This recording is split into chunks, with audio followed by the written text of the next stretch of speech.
All right. So what's up, you guys? I just got finished watching the Netflix Madam C.J. Walker movie show or whatever. I just wanted to come through and just give y'all just like my rundown of that movie. That movie was so inspirational.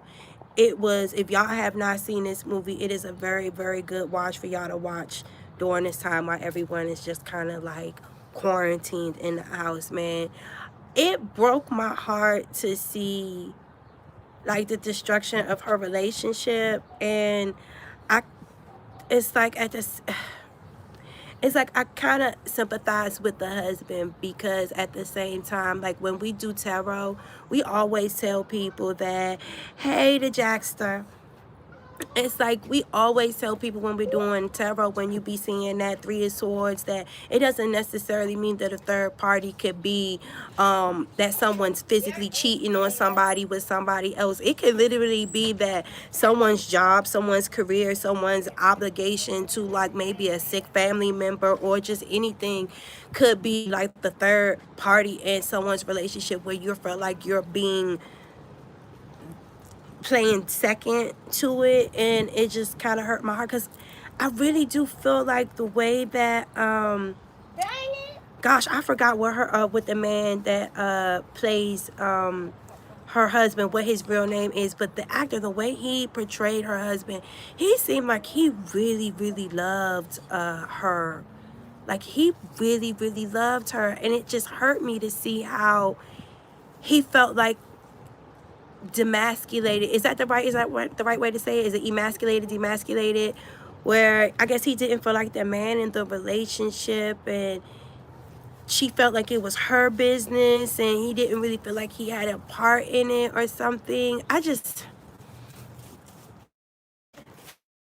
It hurt me, because I really do feel like they really had love. Like, and then for him to cheat on her with like one of her employees and shit like that, that hurt me, bro. I was like, yo, why would you do her like that, Slim?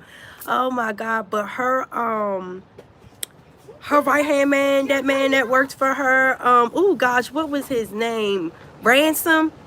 Shout out to Ransom. Like, everybody need a Ransom. Like, I freaking love Ransom. If there was nobody in that movie that I love me some down some Ransom.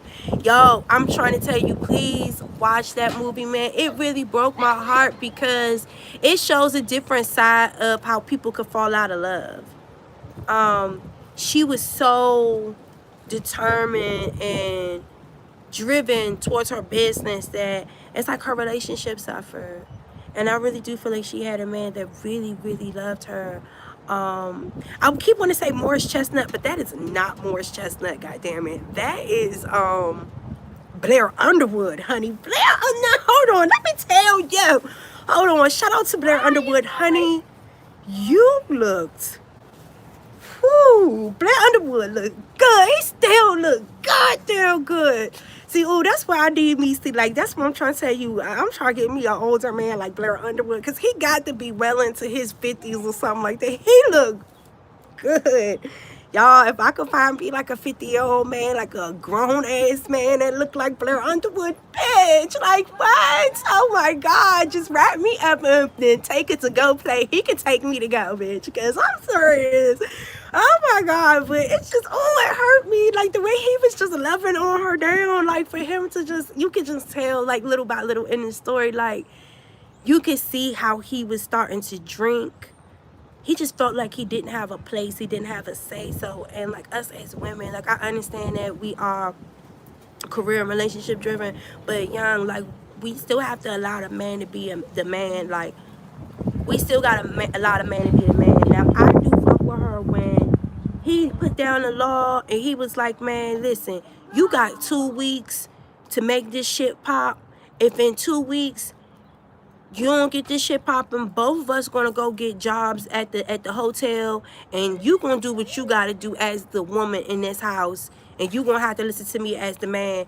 And she didn't want to go work at no hotel. She went and made that shit pop, and she didn't. She, every time he suggested, and that was the one thing I didn't kind of like about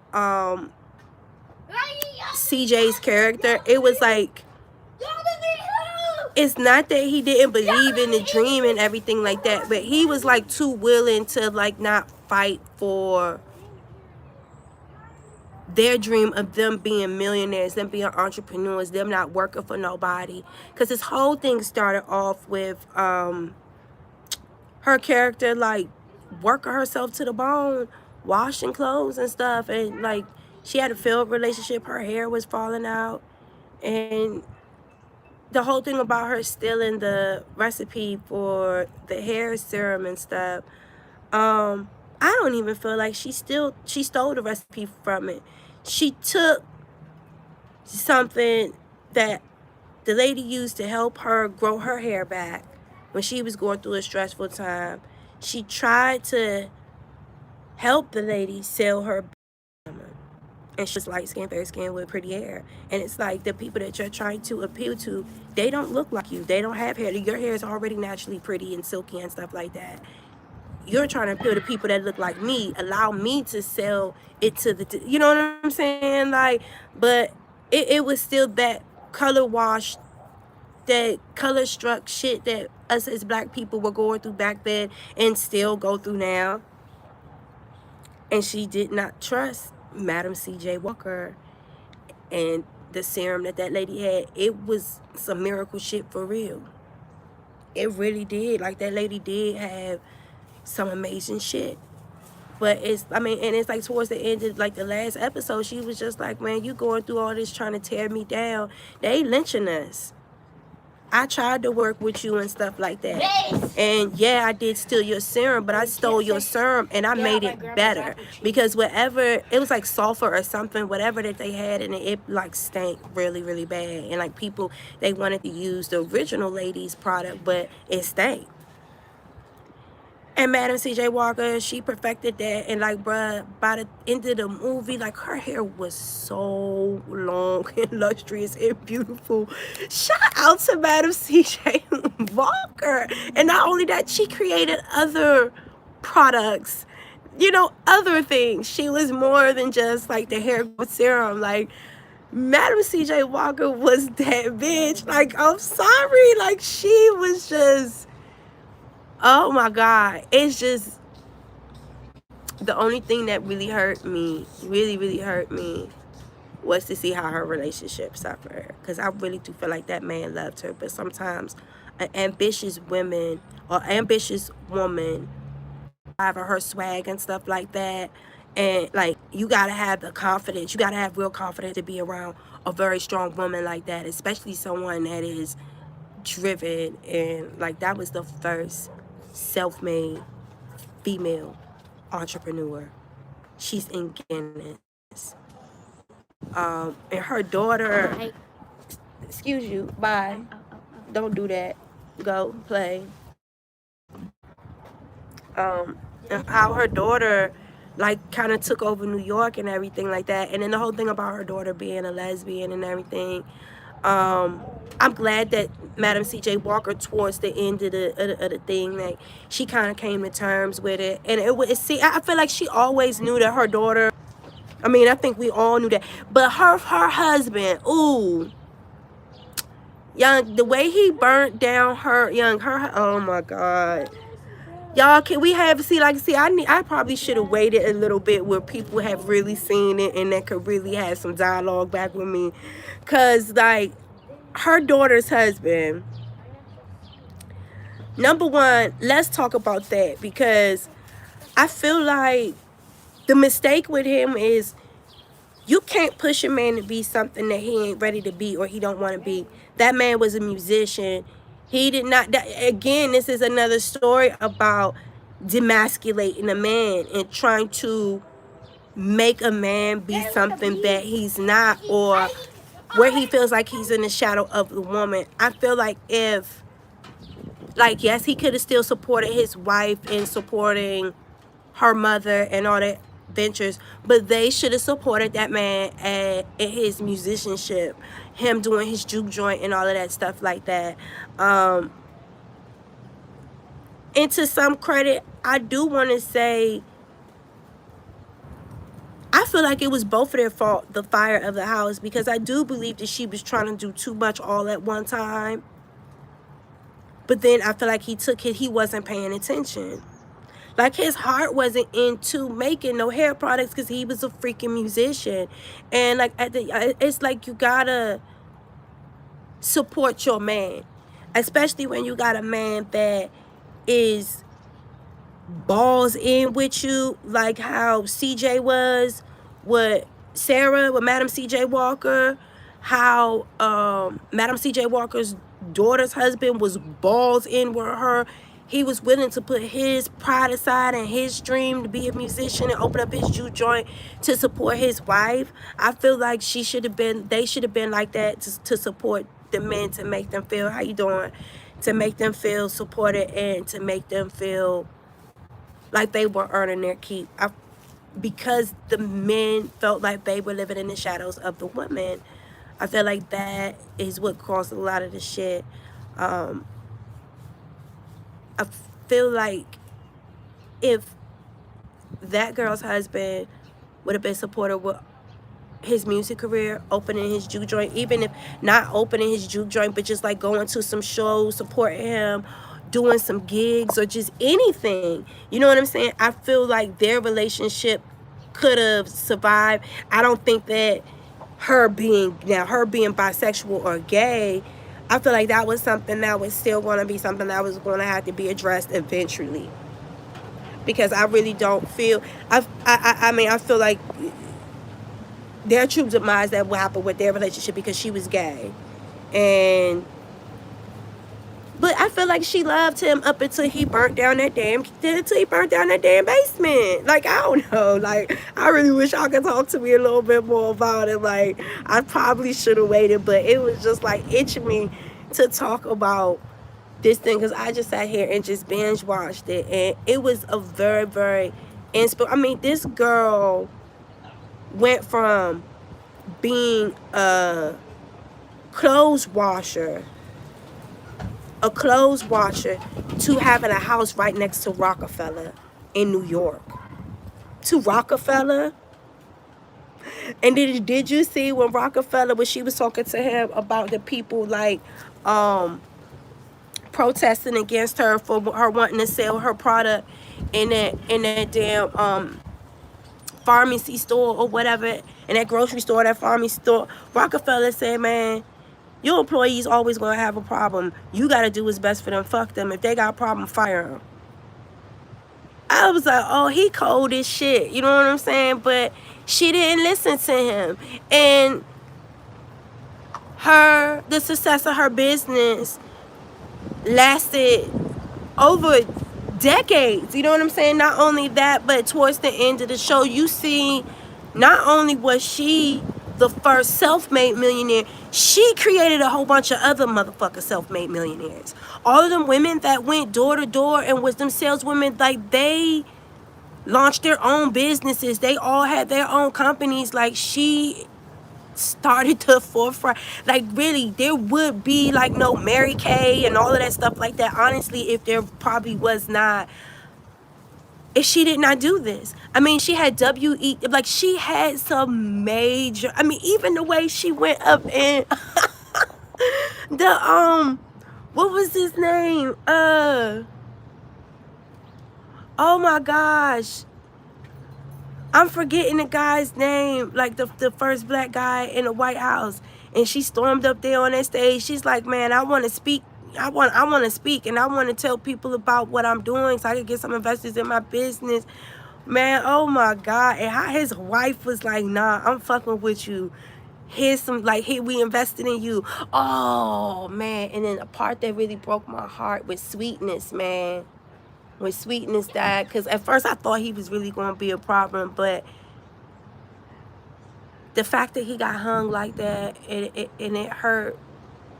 Oh my God, it hurt Ransom so bad. But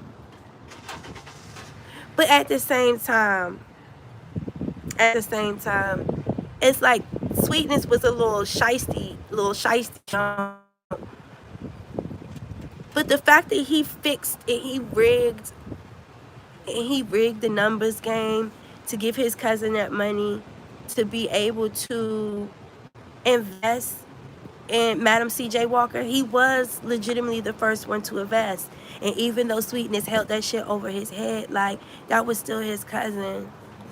And that was still his cousin. I don't know, just the way that it affected that man because Sweetness died protecting his son. And them white people hung him on a tree. And I'm glad that he had that moment when he sat down with Sarah and said, my cousin made a way when there wasn't a way. He legitimately, the numbers game and all that stuff, he could have been like one of the first millionaires if he was able to legitimize the numbers game and stuff. He could have, his fancy clothes, I mean, he was a hood star.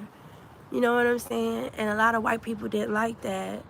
But a lot of the street hustlers and a lot of the people back in the day that used to run the numbers game and all of that stuff like that, those are some of the smartest people, like when it comes to math and like networking and like running businesses, like that's literally what they do. It's just a shame that a lot of them don't take the criminal mindset and be able to legalize it. But that movie was very, very, very, very good, y'all. If y'all got some time, I mean, shit, I think we all should have some time to sit down and like binge watch that movie. That movie is very, very inspiring. Oh, but just the way CJ stooped so low to try to take Sarah down at the end, like he wasn't shit. Like he wasn't shit. Like, number one, you fucked up and cheated on your wife with one of her workers. And then once you started cheating on her with the worker, you going to try to like pitch that advertisement, the woman on the front of the advertisement for her product should look like the bitch that you cheating with. Not even like your wife. Bruh, like, oh my God. Like, this dude, the fact that he helped her competitor, yo, I can't. Like, her husband, I loved him so much in the beginning because I was like, oh my God, this is a good man. This is a good man. I seen how his heart started changing and I understood where he was and how he felt. But for him to, you fucked up. It's like, bro, you fucked up. You cheated on your wife with one of her fucking workers. Like, come on, man. Like, come on. And I'm glad that she stood up for herself. And listen, to all y'all women out there, y'all need to embody some of that Madam C.J. Walker, because she said, I never go back to the source that once made me sick. Yo, when she said that in that movie, I was like, yes!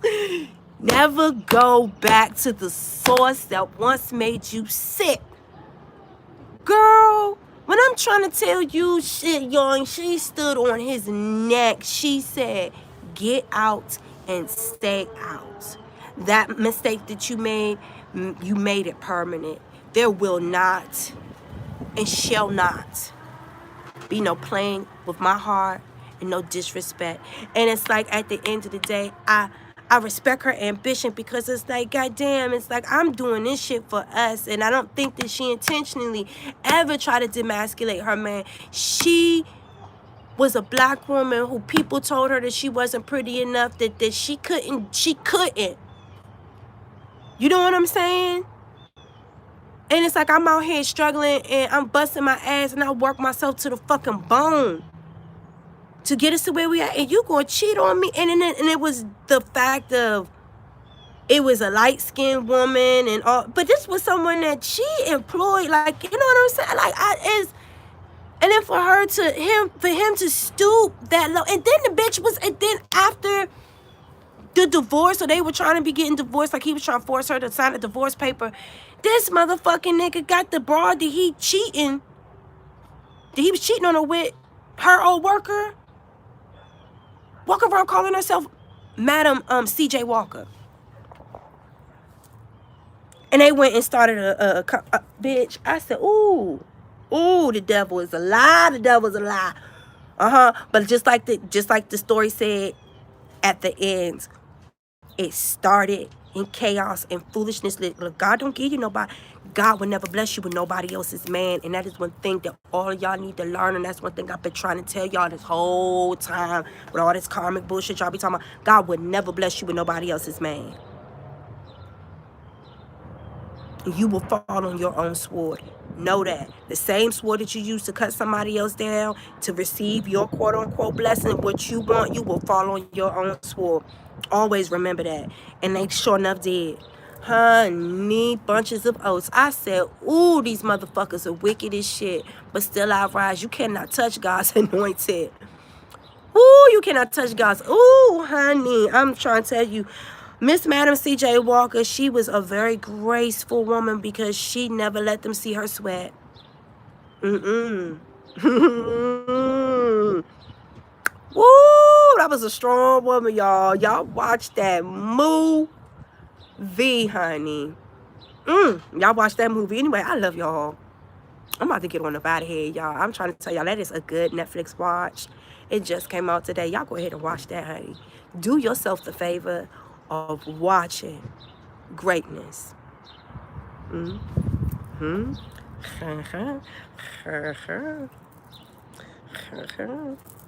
right. I need to do my nails. Look, this is terrible. You can tell I'm a fucking tomboy. You can tell I'm a tomboy.